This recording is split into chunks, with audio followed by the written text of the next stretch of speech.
MCR Pure Cotton Club, formals and casual shirts. This festive season, travel the world with Grand Royal Tours. We care Super Shield 100 Ultra, defense broad spectrum sunscreen with 100 SPF. Buy now. Edappadi அவர்கள் சொன்னதை போல மோடி கால் வைத்தவுடன் சூரியன் மறைகிறதுங்கிறது right. ஆனால் இயற்கையால் மேகத்தால் சூரியன் மறைந்தது. அந்த இயற்கைக்கோ அல்ல மேகத்துக்கு உண்டான பலம் இந்த என்டிஏ கூட்டணிக்கு இருக்கிறதான். ஜனநாயகத்தை காப்பாற்ற வேண்டும்னு கேட்குறாரு. ஜனநாயகன் படத்தை வெளியிடுறதுக்கு யார் இப்போ தடுக்கிறது? அப்போ ஜனநாயகத்தை பற்றி இவர்கள் பேசலாமா? ஊழல் குடும்ப அரசியலை தடுக்க வேணும். யார் பேசுறது? அன்புமணி ராமதாஸ். எங்க அப்பாவால் தானே இவர் ஐடென்டிஃபை ஆனார். இப்போ அந்த அப்பாவையும் விட்டு வந்துட்டார். டிடிவி தினகரன் குடும்ப அரசியலை ஒழிக்கணுங்கிறாரு. ஜெயலலிதா எந்த குடும்பத்தினால வீணா போச்சுன்னு இதே எடப்பாடி பழனிசாமி சொன்னார். இப்போ மோடியா இந்த கூட்டணியே பொருந்தா கூட்டணி அப்படின்றது இறுதியாக வந்த தகவல் வரைக்குமே விஜய் இந்த மேடையில் ரகசியமாக ஏறுவதற்குண்டான வாய்ப்புகள் அதிகமாக இருக்கிறது. ஏன்னால் அவருக்கு கொடுக்கப்பட்ட அழுத்தமே நீங்கள் எங்கள் கூட வரணும் அப்படிங்கிறதுக்காக தான் திடீர்னு அவரை இவ்வளோ தூரம் கார்னர் பண்ண ஆரம்பித்தாங்க. ஒன்று என்னை வலுப்படுத்தி என்னுடன் வந்து இல்லை திமுகவிடம் இருக்கக்கூடிய காங்கிரஸை எடுத்து திமுகவை பலவீனப்படுத்து, இல்லைன்னா பாய்காட் பண்ணிடு. ஸோ இது ஒன்றும் புரிய விஷயம் இல்லை. ஸோ பாய்காட் பண்ணுறதா தான் இருக்கிறாங்கங்கிற தகவல் தான் எனக்கு வந்துச்சு. தேர்தல் சின்னம், அதுவும் அவர்கள் கேட்ட சின்னமே திடீர்னு வரப்போ, அதாவது ஒரே டீம் தான் ஒரு பக்கெட்டு கட்டையை வச்சுக்கிட்டு அடிச்சுக்கிட்டு இருக்கப்போ இன்னொரு பக்கெட்டு டக்குன்னு சார் ஸ்வீட் எடுத்துக்காங்க அப்படிங்கிற மாதிரி இருந்துச்சு. அப்போ ஏன் திடீர்னு இந்த ஃபேவரிசம் ஃபேக்டர் வருதுன்னா, அப்போ ஏதோ ஒரு கிரீன் சிக்னல் கிடைச்சிருக்கு. 2 கண்டிஷன் வச்சிருக்கிறாரு. ஒன்று இந்த சின்னத்தை கேட்டாரு, இன்னொரு விஷயம் ஏதோ ஒன்று பெருசா கேட்டிருக்காரு. பெருசுன்னா முதலமைச்சர் இவர் தானே, துணை முதலமைச்சரை தாங்கன்னு கேட்பாங்க. மேபி இருக்கலாம். சொல்றது பார்த்தா நம்பர் மாதிரியே இருக்கு. சார் வணக்கம். வணக்கம். இன்று பிரதமர் வருகை தமிழ்நாட்டிற்கு. எடப்பாடி பழனிசாமி அவர்கள் சொன்னது மோடி அவர்கள் கால் வைத்த உடனேயே சூரியன் மறைந்தது அப்படின்னு. எல்லாருமே இணக்கமாக இருக்காங்க அப்படின்னு பார்க்குறோம். ஏன்னா கடந்த காலம் எப்படி இருந்தது அப்படின்னா அதையெல்லாம் மறந்து இன்னைக்கு நாங்கள் எல்லாம் சேர்ந்துருக்கோம் இந்த கூட்டணியில். எதுக்குன்னா திமுகவை வீழ்த்த அப்படின்றதுல உறுதியாக இருக்காங்க அப்படின்றாங்க. குறிப்பாக அந்த நிகழ்வுல இருந்தவங்க பங்கேற்றவர்கள் இந்த கூட்டணி அப்படின்றத பத்தி எப்படி பாக்குறீங்க? எடப்பாடி அவர்கள் சொன்னதை போல மோடி கால் வைத்தவுடன் சூரியன் மறைகிறதுங்கிறது ரைட்டு. ஆனால் இயற்கையால் மேகத்தால் சூரியன் மறைந்தது. அந்த இயற்கைக்கோ அல்ல மேகத்துக்கு உண்டான பலம் இந்த என்டிஏ கூட்டணிக்கு இருக்கிறதான்னு பார்க்க வேண்டியது இருக்கும். சூரியனை மறைக்கிற அளவுக்கு அந்த இயற்கைக்கு உண்டான ஸ்ட்ரென்த் உங்களிடம் இருக்கிறதாங்கிறது பெரிய கேள்விக்குறியா இருக்குது. அந்த மேடையில் இருக்கக்கூடிய தலைவர்கள் அனைவருமே ஒன்றும் புதிய தலைவர்கள் அல்ல. நீங்கள் ஒரு புரிதலுக்கு சொல்லணும்னா 2021 தேர்தலில் தேமுதிக இருக்க வேண்டிய இடத்துல இருந்தாங்க. இப்போ அதுக்கு பதிலாக டிடிகே இருக்கா, டிடி தினகரன் இருக்கார். அவ்வளோதான். இவங்க 2 பேர் இந்த கம்பேரிசன் இது ஒன்று தான் மாறி இருக்குதே தவிர மற்றபடி ஒரு பெரிய பேனல் ஆஃப் சேஞ்சுங்கிறது கிடையாது. அந்த மேடையில் இருக்கக்கூடிய கட்சியோடைய சின்னங்களை வச்சே நீங்கள் கண்டுபிடிச்சிடலாம். எல்லா கட்சியோடைய கூட்டங்கள் இப்போ மேபி திமுக கூட்டங்கள் பார்த்தீங்க, இல்லை நோட்டீஸ் பார்த்தீங்க, வேட்பாளர் தேர்தல் நெருங்கக்கூடிய வகையில் எல்லாம் ஆரம்ப சின்னத்திலேருந்து ஆரம்பித்து தலைவர்களுடைய படங்கள் முதற்கொண்டு எல்லா அவங்களோட சின்னங்களும் போட்டிருப்பாங்க. ஆனால் இந்த மேடையில் இருந்தது, ஒரு பக்கம் மோடி இருந்த பக்கத்தில் தாமரை இருந்துச்சு, எடப்பாடி இருந்த பக்கத்தில் ரெட்டலை இருந்துச்சு, இந்த பக்கம் மாம்பழம் இருக்குது, குக்கர் இருக்குது. அப்போ இந்த 4 கட்சிகள் மட்டும்தான் பெரிய கட்சிகள்ங்கிறத அவங்களே டிக்ளேர் பண்ணிட்டாங்க. இட் மீன்ஸ் ஏசி சண்முகமோ, ஜான் பாண்டியனோ, அல்லது இவங்க பாரிவேந்தரோ, ஜிகே வாசனோ, இவங்கெல்லாம் ஜஸ்ட் ஒரு கன்சிடரேஷன் ஃபேக்டருக்கோ இல்லை ஏதோ ஓட் பேங்க் ஃபேக்டராக வச்சுருக்கிறோமே தவிர but not a big political leader அப்படிங்கிறது தான் இவங்களோட பார்வையாக இருக்குது. 4 தான் அந்த மேடையிலேயே பேசுனாங்க. உங்களுக்கு பார்த்தீங்கன்னா டிடிவி பேசுகிறாரு, அன்புமணி பேசுகிறாரு, அதுக்கு அப்பாற்பட்டு நயினார் பேசுறாரு, பிஜேபி சார்பாக மோடி பேசுறாருங்கிறப்ப இந்த 4 தான் அவங்களோட ஐடென்டிக்கல் ஃபேக்டராகவே அந்த ஷோ பண்ண முடியுதுங்கிறப்ப பெரிய ஒரு மாற்றத்துக்கு உண்டான ஒரு ஷோவாக மாறும் அப்படின்னு நான் எதிர்பார்த்தேன். ஏன்னா எனக்கு இறுதியாக வந்த தகவல் வரைக்குமே விஜய் இந்த மேடையில் ரகசியமாக ஏறுவதற்குண்டான வாய்ப்புகள் அதிகமாக இருக்கிறது. ஏன்னால் அவருக்கு கொடுக்கப்பட்ட அழுத்தமே நீங்கள் எங்கள் கூட வரணும் அப்படிங்கிறதுக்காக தான் திடீர்னு அவரை இவ்வளோ தூரம் கார்னர் பண்ண ஆரம்பித்தாங்க. அந்த கார்னர் பண்ணுற சிச்சுவேஷனில் அவங்களுக்கு கொடுக்கப்பட்ட வாய்ப்புகளில் ஆப்ஷன்ஸில் பாய்காட்டுன்னு ஒரு ஆப்ஷனும் சேர்த்து கொடுக்கப்பட்டது. ஒன்று என்னை வலுப்படுத்தி என்னுடன் வந்து இல்லை திமுகவிடம் இருக்கக்கூடிய காங்கிரஸை எடுத்து திமுகவை பலவீனப்படுத்து, இல்லைன்னா பாய்காட் பண்ணிடு. இது ஒன்றும் புதுசில்லை. ஏற்கனவே ரஜினிக்கு பின்னாடி இருந்த பிஜேபி இதே மாதிரி தேர்தல் சமயத்தில் அவரை கட்சி தொடங்க வைக்க சொன்னாங்க. திடீர்னு அவரை விட முடியலன்னு ஹாஸ்பிட்டலில் போய் படுத்துட்டு பாய்காட் அப்படின்ட்டு பேக்கப் எடுத்தார். ஸோ இது ஒன்றும் புரிய விஷயம் இல்லை. ஸோ பாய்காட் பண்ணுறதா தான் இருக்கிறாங்கங்கிற தகவல் தான் எனக்கு வந்துச்சு. ஏன்னா விஜய் வந்து இவங்களோட போய் சேர்ந்தா அதிமுகவுக்கு வலு சேர்க்கும், ஆட்சி அமைக்கும், பிஜேபிக்கு பெரிய ஸ்ட்ரென்த் தான். பட் இவர் என்ன ஆகுவார் அப்படிங்கிறப்ப இப்போ மைனாரிட்டி ஓட் பேங்கை ஒரு பெரிய சாலிட் கன்சிடரேஷனாக வச்சிருக்க விஜய்க்கு பிஜேபியோட போனால் அந்த ஓட் பேங்க் வருமானா பெரிய கேள்விக்குறி. நடுநிலை மக்களே பல பேர் விரும்பக்கூடியவர்கள் இவர் விஜய் பிஜேபியோட போனால் ஓட்டு போடுவாங்கன்னா ஏன்னா இப்போ என் மனைவியே நாளைக்கு நான் விஜய்க்கு தான் ஓட்டு போடுவேன்னு என்கிட்ட சண்டை போடுறாங்க. ஆனால் பிஜேபிக்கு போனாங்கன்னா என் ஒய்ஃப் ஓட்டு போட மாட்டாங்க. ஸோ அப்போ அதை அவரை ரியலைஸ் பண்ணுறாரு. அடுத்த பாயிண்ட் அதற்கு எப்படி மாற்று அப்படிங்கிறப்ப இப்போ காங்கிரஸ் மட்டும்தான் அவருக்கு அப்படிங்கிறப்ப எடப்பாடி அதை விரும்பலன்னாங்க. இவர் காங்கிரஸுடன் கூட்டணி வைத்து 3வது அணி உருவாக்குனாலும் திமுகவோட வாக்கு வங்கியை மட்டும் இவர் எடுக்க மாட்டாரு, நம்மளோடதையும் சேர்த்து கொஞ்சம் குறையும், இவர் வெளியில் நிற்பதனால் நமக்கு மைனஸ் தான் அப்படிங்கிறப்ப ஸோ அவங்க வந்து பாய்காட் நிலைக்கு போனாங்கங்கிறப்ப இந்த தேர்தல் சின்னம், அதுவும் அவர்கள் கேட்ட சின்னமே திடீர்னு வரப்போ, அதாவது ஒரே டீமு தான் ஒரு பக்கெட்டு கட்டையை வச்சுக்கிட்டு அடிச்சுக்கிட்டு இருக்கப்போ இன்னொரு பக்கெட்டு டக்குன்னு சார் ஸ்வீட் எடுத்துக்கங்க அப்படிங்கிற மாதிரி இருந்துச்சு. அப்போ ஏன் திடீர்னு இந்த ஃபேவரிசம் ஃபேக்டர் வருதுன்னா அப்போ ஏதோ ஒரு கிரீன் சிக்னல் கிடச்சிருக்கு அப்படிங்கிறப்ப நான் பிஜேபியில் இருக்கக்கூடிய மூத்த தலைவர்களிடம் ஒரு சில பேர்கிட்ட கேட்டப்ப மாலைக்குள் நாளைக்கு விஜய் வந்து மேடை ஏறுவதற்கு வாய்ப்புகள் கூட அப்படிங்கிறப்ப என்கிட்ட ஒரு வார்த்தை அண்டர்லைன் பண்ணாங்க. நேற்று கிடைத்த 2 கண்டிஷன் வச்சிருக்கிறாரு. சரி, ஒன்று இந்த சின்னத்தை கேட்டாரு, இன்னொரு விஷயம் ஏதோ ஒன்று பெருசாக கேட்டிருக்காரு. நாங்கள் பட் அவங்களுக்கு அது தெரியுது, என்கிட்ட சொல்ல தயங்குறாங்க, ஏன்னா நான் போய் எங்கள் சேனலில் சொல்லிடுவேன்னு. அந்த விஷயத்தை பெருசுன்னா முதலமைச்சர் இவர் தானே, துணை முதலமைச்சரை தாங்கன்னு கேட்பாங்க. மேபி இருக்கலாம், கண்டிப்பாக இருக்கிறதுக்கு வாய்ப்பு இருக்குது. நான் வேணா எனக்கு சிஎம் ஒன்று கொடுங்க, அப்போனா நான் வரேங்க. என்ன கேட்டாருன்னு தெரியல. பட் ஆனால் அந்த விஷயம் வந்து அப்படின்னா கூட என்கிட்ட சொல்லியிருப்பாங்க, அவர் முதலமைச்சர் கேட்குறாருன்னு இருப்பாங்க. வேற ஏதோ ஒரு பெரிய விஷயம் கேட்குறப்ப அதை பிஜேபி ஹெசிடேட் பண்ணுது. அதனால கொஞ்சம் சூழ்நிலைகள் இப்போ வந்து எதுவும் சொல்ல முடியாதா, நான் எது வேணாலும் நடக்கலாம், நோங்கிறதுக்கு இல்லை, ஏறுறதுக்கு வாய்ப்பு இருக்குது. ஸோ அதில் நீங்கள் சொல்கிற சினாரியோலாம் வச்சு பார்த்தோம் அப்படின்னா, ஒன்றா வந்து இந்த கட்சியில் சேரணும், இல்ல காங்கிரஸ் அதாவது திமுக கூட்டணியை பிளவுபடுத்தணும், அப்படி இல்லைன்னா வெளிநடப்பே செய்யணும், இந்த அரசியலே வேண்டாம் அப்படின்னு. அப்போ அரசியலே வேண்டாங்கும் போது அவருடைய இண்டிவிஜுவல் கெரியரை பத்தி யோசிக்க மாட்டாரா? என்ன கெரியரை பாதிக்கப்படும் நினைக்கிறீங்க? இப்ப ஏற்கனவே அவர் எங்க போய் எதுக்காக இல்ல இதன் பிறகு திரும்ப வந்து திரைத்துறைக்கு போனா அங்க ஜெயிக்க முடியுமா? யார் கேள்வி கேட்க முடியும் சார்? இப்பயுமே அவர் படத்துக்காக தான் போய் சரண்டர் ஆகுறாரு. திரும்பி அந்த சினிமா ஃபீல்டில் அவரோட படம்ங்கிறதுக்கு தானே அவர் போய் கை கட்டி நிற்கிறார். ஜெயலலிதா ஆட்ட நின்ன மாதிரி திரும்பி இங்கேயும் அதுக்காக போய் சரண்டர் ஆகிறவர். நாளைக்கு திரும்பி இப்போ தேர்தலை புறக்கணிச்சுட்டு அடுத்த ஆண்டு மீண்டும் ஒரு 2 படம் நடிச்சாருன்னு வச்சுக்கோங்களேன். இவரை நம்பி இருக்கக்கூடிய அந்த ஜென்சி கிட்ட ஃபுல்லாவே திரும்பி பேப்பர் தூவிக்கிட்டு மாலை போட்டுக்கிட்டு போய் பேப்பர் எடுத்து போய் ஷோக்கு அதெல்லாம் நடக்குமான்றது சொல்றது பார்த்தா நம்பர் மாதிரியே இல்லையே. இல்ல நீங்க விசில் போடுன்னு அவர் பதிவு போட்டிருக்காரு. இல்ல விசில் போடுன்னு போட்டிருக்காரு. ஆனா இப்ப உங்களை என்ன பண்ண போறாங்கிறது தானே கேள்வியா இருக்குது. இதே அவங்க அதாவது மேடை ஏற நாள் நாளைக்கு சுமூகமாக முடியும்னாங்க. ஒருவேளை விஜய் அவர்கள் அந்த மேடையை தவிர்த்தால் பிஜேபியோட நேரடி தாக்குதல்களுக்கு விஜய் ஆளாவாருங்கிறது தான் உண்மையிலே பிஜேபியோட முக்கிய தலைவர்கள் நம்ம கிட்ட சொல்றாங்க. என்ன அப்படின்னா, அவங்க என்கிட்ட சொன்ன வார்த்தையை விசில் கொடுத்துருக்குறோம், அது நாளைக்கு சங்கா மாற்ற போகிறாரா இல்லையானா அது அவர் கையில் தான் இருக்குங்கிறாங்க. ஊதுறப்ப தானே தெரியும் என்னான்னு. இப்போ இவர் நாளைக்கு ஒருவேளை பிஜேபி மேடையில் இப்போ ஏறல, மோடியோட மேடையில் இப்போ இன்னும் 1 வாரத்துக்குள் அவருக்கு ஒரு பெரிய குண்டு வீசப்படும் அப்படிங்கிற தகவல்கள் தான் நம்மளுக்கு வருது. ஸோ இப்போ அவர் அந்த அளவுக்கு அதை எதிர்கொள்ளக்கூடிய ஒரு திராணி உள்ள ஒரு தலைவரா விஜய் அப்படிங்கிற ஒரு பெரிய கேள்வி எழுகுது. அந்த நிலையை அவர் எதுக்காக ஃபேஸ் பண்ணுறான்னு தெரில. பட் கூட இருக்க உங்களுக்கு தான் தெரியுமில்ல, அங்கே 2 many cooks spoil the broth மாதிரி இருக்கக்கூடிய ஸ்ட்ராட்டஜிஸ்ட் அவருடைய வேண்டியவர்கள் ஆதவ் ஒரு பக்கம், ஜான் ஆரோக்கியசாமி ஒரு பக்கம்னு அவரை நாளைக்கு பல டைவர்ஷன்ஸ் திருப்புறாங்க. எனக்கு அங்கே இருக்கக்கூடிய ரொம்ப ஸ்ட்ராங்கான சோர்ஸ் மூலமாக தான் பாய்காட்னு வந்துச்சு. அதே ஆளுங்க இன்னைக்கு காலைல பேசுகிறப்பையும் நாளைக்கு இல்லை நாங்கள் தனித்து போட்டிங்கிறாங்க. என்ன தனித்து போட்டி ஏன்னு கேட்குறப்ப இல்லை காங்கிரஸோட போங்கன்னு எங்களுக்கு பிஜேபி ஒரு ஆப்ஷன் கொடுக்குறாங்க. பட் இப்போ திடீர்னு மல்லிகார்ஜுன கார்கே வேணாம் நம்ம டிஎம்கேவோட இருப்போம்னு முடிவெடுத்துட்டதாக தகவல் வருது. எங்களை அவங்க வேணாங்கிறாங்க. இப்போ நாங்களே தயாராக இருந்தாலும் அவங்க எங்களோட இணைய தயாராக இல்லைங்கிறப்ப எங்கள் நிலை தனித்து போட்டிங்கிறப்ப தான் இருக்கிறாங்க. தனித்து போட்டிங்கிறப்ப இது வந்து பிஜேபி கொடுத்த டிமாண்ட்லேயே அந்த ஆப்ஷன்ஸ்லேயே இல்லை.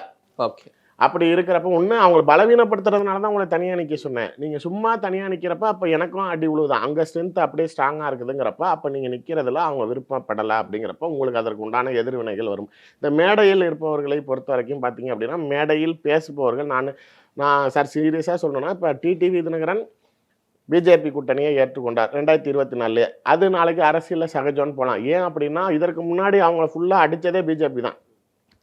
சசிகலா அம்மையாரை சிறையில் தள்ளியார், நாளைக்கு நாளைக்கு கட்சி சின்னத்துக்காக பணம் கொடுத்தீங்கன்னு உங்கள் டிடிவி தினகரனை சிறையில் தள்ளினாங்க, உங்களுடைய குக்கர் சின்னத்தை முடக்குனாங்க, இன்றைக்கும் ₹1 பணம் எடுக்க விடாமல் ஃப்ரீஸ் பண்ணி வச்சுருக்கிறாங்க, உங்களுடைய நம்பி வந்த 18 எம்எல்ஏக்களை தகுதி நீக்கம் செய்தார்கள், உங்கள் பின்னாடி யாருமே இருக்கக்கூடாதுன்னு செஞ்சாங்கங்கிறப்ப இதெல்லாம் நாளைக்கு உங்களை அடித்தாங்க, இன்றைக்கி நீங்கள் திரும்பி போய் கை குலுக்குறீங்கன்னா இது அரசியலில் சகஜம்னு சொல்லலாம். ஆனால் அதிமுகவுடைய பொதுச் செயலாளர் எடப்பாடியை இன்று டிடிவி தினகரன் நாளைக்கு அப்படியே அங்கலாய்த்து, இப்போ அவர் பேரை சொல்கிறப்ப கூட கீழே மக்கள் ஆரவாரம் பண்ணுறாங்கன்னு சிரிக்கிறாரு. சீரியஸாக அதை பார்க்குறப்ப எனக்கே வெறுப்பாக இருந்துச்சு, இந்த மனுஷனால எப்படி சிரிக்க முடியுதுன்னு. இதே கொஞ்சம் நாட்கள் முன்னாடி உங்கள் பேச்சு எப்படி இருந்தது? அமமுக உருவானதுக்கான காரணம் என்ன?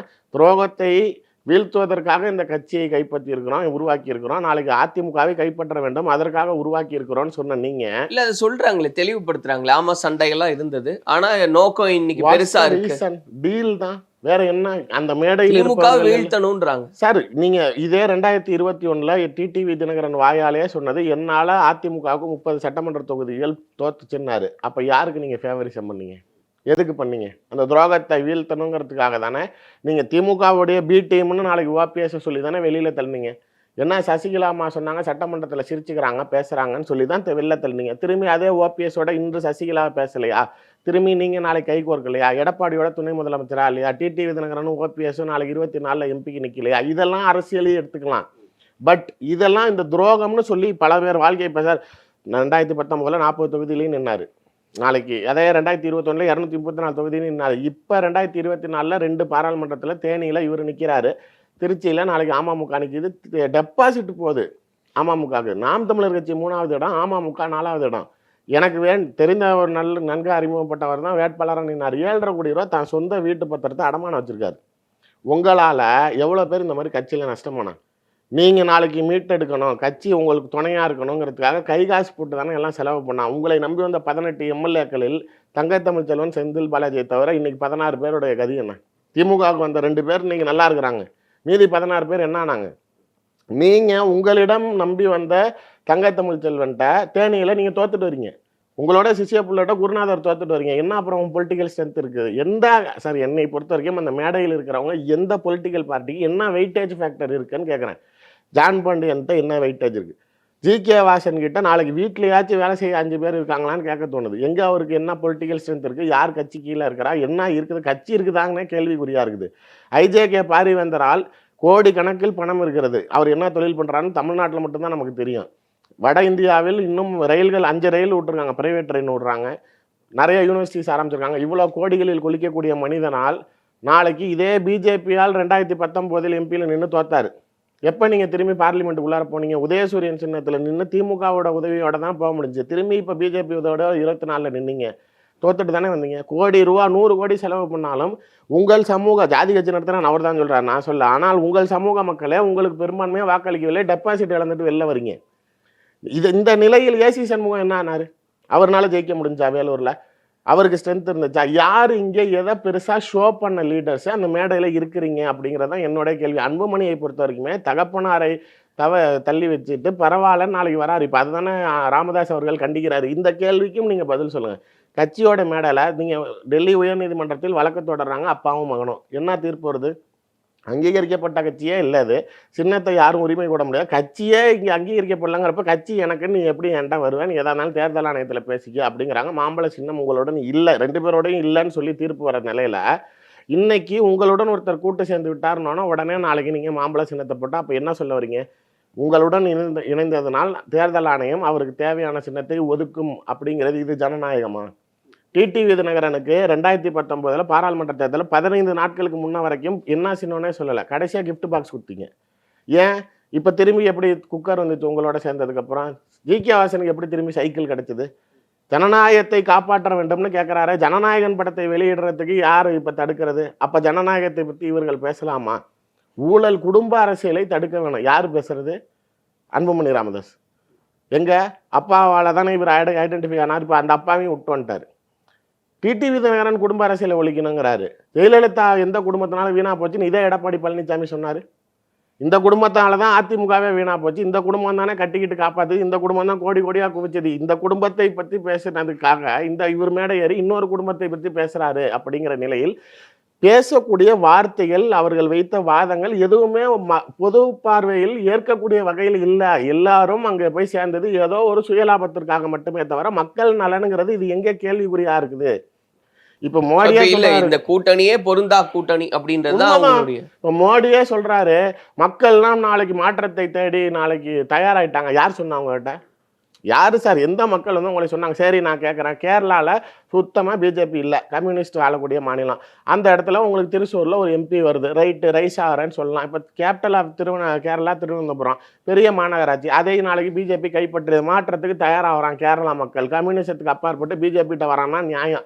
நீங்கள் எங்கே சார் பிஜேபி தமிழ்நாட்டில் என்ன சார் நீங்க? ஒரு தடவை என்ன உருப்பிட்டீங்க? ஒரு எம்பி எங்கேயாவது வந்திருக்கீங்களா? எந்த கூட்டணியில் என்ன உங்களால் இங்கே பெருசாக ஷோ பண்ண முடிஞ்சு? இதே 4 எம்எல்ஏவும் அதிமுக இருந்தால் பிச்சை போட்டோன்னு நாளைக்கு இதே எடப்பாடி பழனிசாமி பேசலையே சார். யாருமே இங்கே ஒன்றுமே இல்லை. ஒருத்தர் பரவாயில்ல சார், இவர் ஒன்றும் அவர் பேசவே இல்லை சார்ன்னு சொல்கிறது. எடப்பாடி 26 இல்லை, 31 இல்லை, 36 கூட கூட்டணி இல்லைன்னாரு. 3ஆவது நாள் மூஞ்சியில் கட்சி போட்டு டெல்லியில் போய் அமித்ஷாவை பார்த்தாரு. இதே இந்த மேடையில் பேசுனதை ஒரு பக்கத்து கட் பண்ணுங்க. இதே 24 பிஜேபி வேணான்னு தூக்கி எறிஞ்சப்ப எஸ்டிபிஐ மாநாட்டில் பிஜேபி பற்றி என்ன பேசினார்னு கட்டு போடுங்க. எப்படி இருக்குது நீங்களே கம்பேரிட்டிவ்லி பாருங்கள். இன்னைக்கு வாசிக்கிறாரு மேடையில் என்னென்னலாம் மோடி நாளைக்கு இங்கே நம்மளுக்கு வந்து செஞ்சு கொடுத்தாரு, எவ்வளோ நலத்திட்டங்கள் செஞ்சுருக்காரு, எவ்வளோ பண உதவிகள் செஞ்சார், எவ்வளோ நிதி கொடுத்தாருங்கிறாரு. இவ்வளோ செஞ்சவர் ஏன் 24 வேணான்னு தூக்கி போட்டேன்? கேள்வி கேட்கணும்ல. அந்த இடத்தில் நாங்கள் அந்த அவர்களுடன் கூட்டணியாக இருந்தோம் அப்படிங்கிறாங்க. கூட்டணியில் நீங்கள் பாஜகவிடம் அடிமையாக இருந்தீர்கள். சரி, கூட்டணியாக இருந்தாலும் அப்புறம் கூட்டணிக்கு வச்சு வேணுங்கிறப்ப வாங்க வேண்டியதுனா. இப்போ டிஎம்கேவுக்கும் பிஜேபிக்கும் ஆகாது. அதனால அவங்க கேட்குறாங்க, இவங்க கொடுக்கல. நீ கூடையே இருக்கிறவங்க கூட்டணியில் இருக்கிறவங்க கேட்குறப்ப கொடுக்க தானே செய்வாங்க. சரி, அப்படி இருக்கா நன்றி கடன் இருக்கவர். நாளைக்கு அவங்களையே வேணான்னு சொன்னீங்க, அவங்களோட 24 நின்றுருக்க வேண்டியதானே. இன்னைக்கு உங்களுக்கு முதலமைச்சர், உங்களுக்கான தேர்தல், உங்களை காப்பாற்ற வேணுங்கிறப்ப அவர்களோட உதவி தேவைப்படுகிறது. அவரை பிரதமராக்க வேண்டும்ங்கிற இடத்துல நீ போய் அவருக்கு துணை நின்னியான்னு கேட்க தோணுது. உன்னோடைய தனிப்பட்ட முறையான விமர்சனங்கள் எவ்வளவு கீழ்த்தரமாக இருந்தது. இந்துத்துவா கட்சினாரு, முஸ்லீம் மேடையில் ஏறிக்கிட்டு என்ஐஏ சிஐஏ சட்டங்கள் என்னை கட்டாயப்படுத்தி நாளைக்கு செஞ்சாங்க, இதெல்லாம் எனக்கு விருப்பமே இல்லைன்னா பேசினாரு. அப்போ அதெல்லாம் நாளைக்கு மோடி ஏற்றுக்கொள்கிறாரா? யார் ஒருவர் இருவரோட இன்னொருத்தரோட முரண்பாடான கருத்துக்கள் இல்லாமல் அந்த மேடையில் இருந்தார்கள்னு சொன்னுங்களேன். இதை பார்க்குறப்ப மக்களே, நான் உண்மையிலே சொல்கிறேன் சார், வன்னியர் சமூக மக்கள் இங்கே போய் எடப்பாடி கூட நிற்கிறத, அன்புமணி போகிறத விரும்பலை. ஏன்னா 10.5 நீங்கள் என்ன பண்ணீங்கிறது எல்லாரும் பார்த்தாங்க. 4 வருஷம் முதலமைச்சராக இருந்தவர் அந்த 4 வருஷம் செய்யாத விஷயத்தை இறுதியான 3 மாதம் தேர்தலுக்கு முன்னாடி செஞ்சுட்டு அது நாளைக்கு உச்சநீதிமன்றத்தில் தடை விதிக்கப்பட்டப்ப இதே எடப்பாடி பழனிசாமி எனக்கு அது கோர்ட்டில் ஸ்டே ஆயிரும் தெரியும் அப்படின்னா அப்போ எதுக்கு நீங்கள் அறிவிச்சிங்க? அந்த தேர்தல் சமயத்தில் அந்த வாக்கு வங்கியை அறுவடை செய்கிறதுக்காக அந்த மக்களை நாளைக்கு மிஸ்யூஸ் பண்ணீங்க. சரி, அதெல்லாம் விடுங்க. அன்புமணி இதே 10.5 வந்துருச்சுன்னப்போ ஃபோனை வச்சுக்கிட்டு அப்பா சாதிச்சுட்டோம்ப்பான்னு அழுதாரு. இப்போ திரும்பி அதே துரோகியோட உங்களை ஏமாத்தினவர் தேர்தல் சமயத்தில் உங்களை ஏமாற்ற பார்த்தவருன்னு கை கோர்க்குறீங்களா? அதுவும் அப்பா விட்டுட்டு. அப்போ இது நியாயமா? அந்த மக்கள் உங்களை விரும்புவாங்களா? ஏற்கனவே தர்மபுரியில் அன்புமணி தோற்று போகிறாரு, அவர் மனைவி தோற்று போகிறாங்க. அந்த சமுதாய மக்கள் உங்களை ஏற்காம இருக்கிறான். அடுத்த டிடிவிக்கும் அதே கதி தான். நீங்கள் எந்த தேர்தலில் உங்களால் ஜெயிக்க முடிஞ்சிச்சு, நாளைக்கு உங்களோட சொந்த சித்தி நாளைக்கு நீங்கள் உங்களை வேணாங்கிறாங்க. நீங்கள் உங்கள் சித்தியை எடப்பாடி சேர்த்துக்க மறுத்தாலும் பரவாயில்ல, நீ என்னைய சேர்த்துக்கன்னு உள்ளே போகிறீங்க. எடப்பாடியோட போய் நிற்கிறதுக்கு தூக்குல தொங்கலான்னு சொன்னவர் இன்னைக்கு போய் கை கொடுக்குறாரு. அவர் பேரை சொல்கிறப்ப கீழே கை தட்டுறாங்கன்னு சிரிக்கிறாருங்கிறப்ப முக்குளத்தோர் சமூக மக்கள் பசும்பொண்ணுக்கு வந்தப்போ செருப்பு வீசினாங்க. செருப்பு வீசினவரை டிடிவி கூட்டிகிட்டு போய் வீட்டில் கறி விருந்து வச்சாரு. இந்த சமூகம் அவங்க பின்னாடி நாளைக்கு நிற்கலையா? இப்போ நாளைக்கு திடீர்னு நீங்கள் இவரோட போனோன்னா உண்மையிலேயே அங்காளி பங்காளிங்க உங்களையெல்லாம் என்ன நினைக்கிறான்? பகையை மறந்து பங்காளி ஆயிட்டாங்கிறீங்களே, என்ன வசனமா பட டைரக்டர்ஸ் இது பண்றாங்க? இல்ல, இது எல்லாமே அவங்களுக்குள்ள இருக்கக்கூடிய பிணக்குகள், அதெல்லாம் சரி செஞ்சுக்கிறோம் நாங்க. கீழே செல்லாமணும். ஓகே, நீங்க அந்த அவரை நம்பி வாழ்க்கையை இழந்து அதிமுகவில் பாரம்பரியமாக இருந்தவர்கள் பல பேர் உங்க பின்னாடி வந்தாங்களா? இப்ப ஏன் ஓபிஎஸ்ல இருக்கிறவங்க எல்லாம் கலந்துட்டு போறாங்க? சார், இந்த கூட்டணி கட்சிகள் ஒன்றிணைகிறத நீங்க பெருசா பேசுறீங்க. ஆனால் இன்று அதிமுகவில் இருக்கக்கூடிய சட்டமன்ற உறுப்பினர்கள் நீங்க சும்மா எல்லாத்தையும் ஏன் மனோஜ் பாண்டியன் போயிட்டாரு அவர் ஓபிஎஸ் டீம், ஏன் வைத்தியலிங்கம் போயிட்டாரு அவர் ஓபிஎஸ் டீம், ஏன் செங்கோட்டையன் போயிட்டாரு அவர் திமுக பி டீம், எல்லாரும் எந்த சின்னத்தில் சார் நின்று ஜெயிச்சாங்க? 66 எம்எல்ஏக்கள் அதிமுகவில் ரெட்டையில நின்னதெல்லாம் அவங்களும் இருக்காங்களா இல்லையா? ஓபிஎஸ் ரெட்டையில நின்னது இன்னும் அவர் எம்எல்ஏ தானே, அந்த கணக்கில் தானே இருக்காரு. உங்களிடம் இருக்கக்கூடிய எம்எல்ஏக்கள் உங்கள் கூடாரத்தை விட்டு எதிர்கூடாரத்தில் ஆளுங்கட்சி மீது குறை சொல்பவர் நீங்க இந்த எலெக்ஷன் டைம்ல. ஆனா நாளைக்கு நீ வேணான்னு உன்னை நம்பியிருந்த தலைவர்கள் வெறுத்து உன்னை விட்டு வெளியேறும்போது மக்கள் நாளைக்கு என்ன அனுசரிச்சு போங்க, என்ன நாளைக்கு ஏத்துக்கங்க அப்படிங்கிறப்ப இது எப்படி நாளைக்கு அக்செப்ட்? இல்ல, அவங்களை தான் இவங்க எல்லாம் வந்து நீக்கப்பட்டவங்கன்னு சொல்றாங்க. கட்சியில இருந்து ஒரு 4 பேரை நீக்கிட்டா 4 பேரை வச்சு பெரிய அளவுல நீங்க எப்படி பேசுறீங்க? எம்எல்ஏக்கெல்லாம் இருக்கிறாங்க. உங்கள் கட்சி சின்னத்தில் எப்படி நீக்கப்பட்டாங்கங்கிறீங்க? நீக்கப்பட்டாங்கன்னா டிடிவி தினகரனுடன் 18 பேர் போனப்போ தகுதி நீக்கத்துக்கு உச்சநீதிமன்றத்தில் போய் எடப்பாடி வாதாடலையா? பதவி நீக்கம் செய்யலையா? திரும்பி இடைத்தேர்தல் கொண்டுட்டு வரலையா? ஏன் பண்ணலை? சரி, இன்னொரு பக்கம் பிரைம் மினிஸ்டர் பேசும்போது அடுக்கடுக்கான குற்றச்சாட்டுகளை இந்த அரசாங்கத்து மேல வைக்கிறாரு. சிஎம்சி அப்படின்னு சொல்லி திமுகவை டிஃபைன் பண்றாரு அவரு. இங்க கரப்ஷன் இருக்கு, மாஃபியா, கிரைம் இதெல்லாமே அதிகமா இருக்கு. அதனால இன்னைக்கு என்டிஏ மாநிலத்தில் இல்லை, எந்த நாட்டில் இல்லை. இப்போ நீங்க சொன்ன மூணுமே. ஸோ அதனால ஓகே இல்லை சார், எங்க இல்லை, அதாவது இல்லை இல்ல அவர் கம்பேர் பண்றாரு. ஜெயலலிதா அவர்களுடைய ஆட்சி காலத்தில் இந்த அளவுக்கு கிடையாது அப்படின்றாரு. அதெல்லாம் அதாவது கம்பேரிட்டிவ் ஸ்டேட்டஸ்லாம் பேசாதீங்க. அங்கெல்லாம் அப்புறம் நடந்த சம்பவத்தை பேசினா இன்னொரு எபிசோடு போடணும். ஜெயலலிதா ஆட்சி காலத்தில் சுனாமி சமயத்தில் மக்கள் எவ்வளோ அவதிப்பட்டான், அரசாங்கங்கள் எந்த உதவியும் செய்யாமல் இருந்தது, அரசு ஊழியர்கள் உரிமை கேட்டப்ப அவங்களோட நிலை என்ன ஆனது, இதெல்லாம் அப்புறம் நம்ம வரிசையா பேச ஆரம்பிச்சா அப்புறம் தாங்காது. இல்ல அந்த குற்றச்சாட்டுகளை எப்படி பாக்குறீங்க? இப்போ ஒரு குடும்ப அரசியல் ஜனநாயக சுதந்திரம் இல்லாமல் ஒரு பத்திரிகையில அவங்கள பத்தி தகவல் போட்டாங்கன்னு 5000 பேர் அமுச்சு விட்டு நக்கீரன் அலுவலகத்தில் என்ன நடந்துச்சு, அடிச்சு உடைச்சதெல்லாம் நாளைக்கு சட்டம் ஒழுங்கு எடுத்துக்காட்டா எடப்பாடி கவர்மெண்ட்டை சொன்னாரா? அதில் என்னென்ன நடந்தது? துப்பாக்கி சூடு நடந்ததை அங்கீகரிக்கிறீங்களா? பொள்ளாச்சி சம்பவத்தை அங்கீகரிக்கிறீங்களா? குட்கா ஊழல் அங்கீகரிக்கிறீங்களா? என்ன அங்கே நடக்காமல் இருந்துச்சு? ஸ்கேமோ எதாக இருந்துக்கிட்டும் சார் எல்லார் கவர்மெண்ட்லையும் இருக்கிறதா, நான் இங்கே இல்லைன்னா சொல்லலை. பட் நீங்கள் அவ்வளோ தூயாச்சு இப்போ மணிப்பூருக்குள்ளார போகாதவர் இங்கே வந்துக்கிட்டு பேசுகிறாருங்கிற மாதிரி தான் இருக்குது. இங்கே என்ன கரப்ஷன் எங்கே இல்லாமல் இருந்திருக்கு? எந்த காலகட்டத்தில் கரப்ஷன் இல்லாமல் இருந்திருக்கு? எல்லா காலகட்டத்திலையும் இருந்திருக்குது. மாஃபியாக்கள் அங்கங்கே உருவாகிறது தான். சட்டம் ஒழுங்கு பிரச்சனை, 0 லா அண்ட் ஆர்டர் இஷ்யூ யாருனாலையும் கொடுக்க முடியாது சார். யாருனாலும் கொடுக்க முடியும்னு நினைக்கிறீங்க? நடக்க தான் செய்யும். நான் உங்கள் மேலே மோட்டிவ் வைக்கிறேன், கூலிப்பட வைக்கிறேன், கொலை பண்ணுறேன். அரசாங்கம் என்ன செய்யும்? எனக்கும் உங்களுக்கும் சொத்து தகராறு, நான் கோபத்தில் உங்களை வெட்டி. அது கடந்த கால ஆட்சியை விட இந்த ஆட்சியில் அதிகப்படியா இருக்கு. மக்கள் தந்த வாய்ப்பை எல்லாத்தையும் வீண் செஞ்சிருக்காங்க திமுகன்னு சொல்றாரு சார். அவர் அதை ஏன் நீங்க சொல்லணும்? மக்கள் தானே சொல்லணும். நாங்க வாய்ப்பு கொடுத்தோம், அதனாலதான் மக்கள் மாற்றத்தை விரும்புறாங்க, என்டிஏ உடைய கூட்டணிக்கு மக்கள் ஆதரவு அப்படின்னு அவர் சொல்லுகிறார். மக்கள் எங்க சொன்னாங்க? எந்த இடத்தில் சொன்னாங்க? 24 தேர்தலில் நாளைக்கு 3 வருஷம் முடிஞ்சிருந்துச்சு. 21க்கு அப்புறம் 24 வரைக்கும். அதில் நாளைக்கு மக்கள் ஏதாவது ஒரு எம்பி பிஜேபி கொடுத்தாங்களா? ஒரு எம்பி ஏடிஎம்கே கொடுத்தாங்களா? இல்லையே. 40 அங்கே போதே. எந்த இடத்தில் திமுக மீது இருக்க வருத்தத்தையோ அதிருப்தியோ அல்ல மாற்றத்துக்கு தேவைன்னு மக்கள் விரும்புகிறாங்கிறத எந்த கிரவுண்ட் ஆஃப் பாயிண்ட்ல நீங்கள் சொல்கிறீங்கன்னு சொல்லுங்கள். நீங்கள் அவர் தனி பெரும்பான்மையோட ஆட்சி அமைப்பேங்கிறாரு எடப்பாடி. நீங்கள் டபுள் இன்ஜின் ஆட்சிங்கிறீங்க. இதே தான் அமித்ஷாவும் சொன்னார். அந்த ஆள் அதையே ஒத்துக்க மாட்டேங்கிறாரு. உங்களுக்குள்ளார இருக்கக்கூடிய பிரச்சனைகள் முதல்ல இங்கே ஆக்சுவலாக டபுள் இன்ஜின் ஆட்சின்றதை நீங்கள் எப்படி எடுத்துக்கிறீங்க? அவங்க மத்தியிலும் மாநிலத்திலும் ஒரே ஆட்சின்றதை தான் மீன் அப்படிலாம் சொல்ல. கூட்டணி ஆட்சிங்கிறத தான் அவங்க அப்படி மறைமுகமாக சொல்கிறாங்க. சரி, அமித்ஷா சொல்லலையா கூட்டணி ஆட்சின்னு? எத்தனையோ channel, Hindi channel India today வரைக்கும் பேட்டி கொடுத்தாரு. தமிழ்நாட்டில் கூட்டணி ஆட்சி தாங்கிறாரு. இவர் ஒத்துக்க மாட்டேங்கிறாரு. உங்களுக்குள்ளார இந்த முரண்பாடுகளே இருக்குது. இதுவே சுமூகமாக இல்லை. எல்லாருமே நான் சார் ஓப்பனாக சொல்லணும்னா 5 பேர் கையை பிடிச்சி நிற்கிறீங்க. ஆளுக்கு பக்கத்தில் கையில் கத்தி வச்சிருக்கிறீங்க. இது முடியட்டும், உன்னை குத்திடுறான்னு. அவனை குத்துறதுக்குள்ளார இவனை குத்திடுறான். இப்படி தான் நிற்கிறாங்க அந்த நெட்வொர்க்கை தவிர. அன்புமணியை பொறுத்த வரைக்கும் அப்பாவை ஜெயிக்க வேண்டும், மாம்பழ சின்னத்தை கையில் பெற வேண்டும், ராஜ்யசபா எம்பி கிடைக்க வேணும். ஏன்னா பதவி இல்லாமல் அவர் கையெறிக்குது. டிடிவிக்கும் அதே தான். ராஜ்யசபா எம்பி வேணும், அடையாளம் இல்லாமல் இருக்கா, பதவி இல்லாமல் இருக்காது, பணம் கிடையாது, சுத்தமாக ட்ரை ஆகிட்டாரு. இதுக்கு மேலே கீழே இருக்கிறவங்களும் எல்லாம் கொஞ்சம் கொஞ்சமாக வெளியில் போய்கிட்டே இருக்கிறாங்க. இன்னொரு எலெக்ஷன்லையும் தோத்தாருன்னா எல்லாரும் விட்டுட்டு போயிடுவாங்கன்னு தெரியும். அதனால் உடனே கையில் சரண்டராக வராரு. வாசனை பொறுத்த வரைக்கும் எதுவுமே கிடையாது. இண்டிவிஜுவல் ஆளுக்கு ராஜ்யசபா ஏற்கனவே கொடுத்தாங்க, திரும்பி கட்சி சின்னம் கொடுத்துறாங்க, என்ன கேட்டாலும் மேலே செஞ்சு தராங்கிறப்ப வாய முடிக்கிறாரு. ஐஜேகே பாரிவந்தரை பொறுத்த வரைக்கும் காலேஜ் ஓடணும், ஹோட்டல் ஓடணும், ட்ரெயின் ஓடணும், மத்திய அரசாங்கத்தோட அனுகிரகம் வேணாம், அதனால என் ஜாதி பேரை வச்சுட்டு ஒரு கட்சி வச்சிருக்கேன், உங்களுக்கு ஆதரவு கொடுக்க வச்சோம்னா எல்லா கூட்டணிக்குள்ளேயும் இப்படியான கணக்குகள் இருக்கதான. எல்லா கட்சிக்குள்ளாரும் இருந்தாலும் ஆனா இன்டாக்டா தானே இருக்கிறாங்க. இவங்க எல்லாரும் திரும்பி வெளியில எல்லாம் ஓடிட்டு திரும்பி இல்லையே. அதுதான் இல்ல. 24ல எடப்பாடி பின்னாடி இந்த டீம்ல யார் யார் நின்னான்னு சொல்லுங்க. இப்ப இந்த மேடையில இருந்தாங்க நின்னா 2 பேருமே அந்த மேடையில இல்ல. ஓப்பனா சொல்லுங்க. தேமுதிக நின்னுச்சு, எஸ்டிபிஐ நின்னுச்சு. அந்த 2 பேருமே இந்த மேடையில இல்ல. 24ல் எடப்பாடியை தலைவராக ஏற்று எடப்பாடி பின்னாடி நின்னவங்க யார் இருந்தாங்க? அப்படிங்கிறப்ப இது எப்படி இன்டாக்டா இருக்குன்னு சொல்றீங்க? சார், ஒருவருடன் மாறுபட்ட கருத்துக்கள் எதுவுமே இல்லை. அரசாங்கத்தின் மீது குறைகள் சொல்வதுங்கிறது இயல்பு தான். எல்லாத்தையும் இப்போ பிஜேபியை பற்றி பேசணும்னாலும் பேசலாம். திமுகவை நீங்கள் சொல்றீங்களே தவிர, எதிர்கட்சிகளாக இருக்க நீங்க சொல்றீங்களே தவிர, சார் ட்ரக்ஸ் இருக்குதா, புழங்குதான்னா புழங்குது தான், யாரும் இல்லைன்னா சொல்லலை. நான் கேட்கறது, இங்கே போதை மாநிலமாக மாறிடுச்சுன்னு பிரதமர் சொல்றாருல, நார்காட்டிக்ஸ் பியூரோ வச்சிருக்கிறீங்களா இல்லையா? அது யார் கண்ட்ரோல்? சென்ட்ரல் கவர்மெண்ட் தானே. ஏன் தூங்குது? ஸ்டேட் கவர்மெண்ட்டை இன்ஆக்டிவ் விடுங்க. நீங்கள் என்ன பண்ணுறீங்க?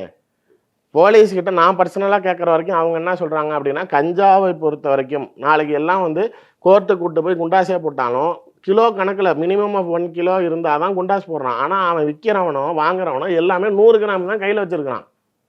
நாளைக்கு அப்படி இருக்கிறப்ப நாங்கள் அவங்கள பிடிச்சாலுமே பல்காக ஹோல்சேல்லே இருக்க வேண்டாம்னாலும் அவன் 5 பேக்கெட் வச்சுக்கிறான், விற்றதுக்கப்புறம் தான் வேற எங்கேருந்தோ 5 பேக்கெட் வருதுங்கிறாங்க. எங்களால் மொத்தமாக பிடிக்க முடியல. அதை எல்லாம் எவ்வளோ டைட் பண்ணாலும் திரும்பி கொண்டு போய் கோர்ட்டில் நிப்பாட்டினா ஜட்ஜு போன்றான். நீங்கள் எங்களை ஏன் குறை சொல்கிறீங்கிறாங்க. அதிகாரிகள் மத்தியில் நான் கேட்குறப்ப இது ஏங்க இவ்வளோ ஃப்ளோட்டிங் ஆகுது. ரீல்ஸு போடுறான். நானே சொல்கிறேன், சிகரெட் அடிக்கிறவன் மென்னு, நாளைக்கு ஜாயிண்ட் அடிக்கிறவன் லெஜெண்டுன்னு போடுறான். அந்த அளவுக்கு பிரபலம் ஆயிடுச்சு. நான் நடுவில் கூட உங்கள் சேனலில் தானே வந்துச்சு, மெரினா பீச்சில் ஒருத்தன் கஞ்சாவை காய போட்டுட்டு உட்கார வச்சுருந்தான்னு சொல்லிட்டு கிடந்தேன். அதெல்லாம் இருக்குது தான் சார். பட் நான் என்ன கேட்குறேன், ஓகே ஸ்டேட் இந்தியா மேப்புக்குள்ளே தமிழ்நாடு இருக்கா இல்லையா? தமிழ்நாட்டுக்கும் பிரதமர் மோடி தானே.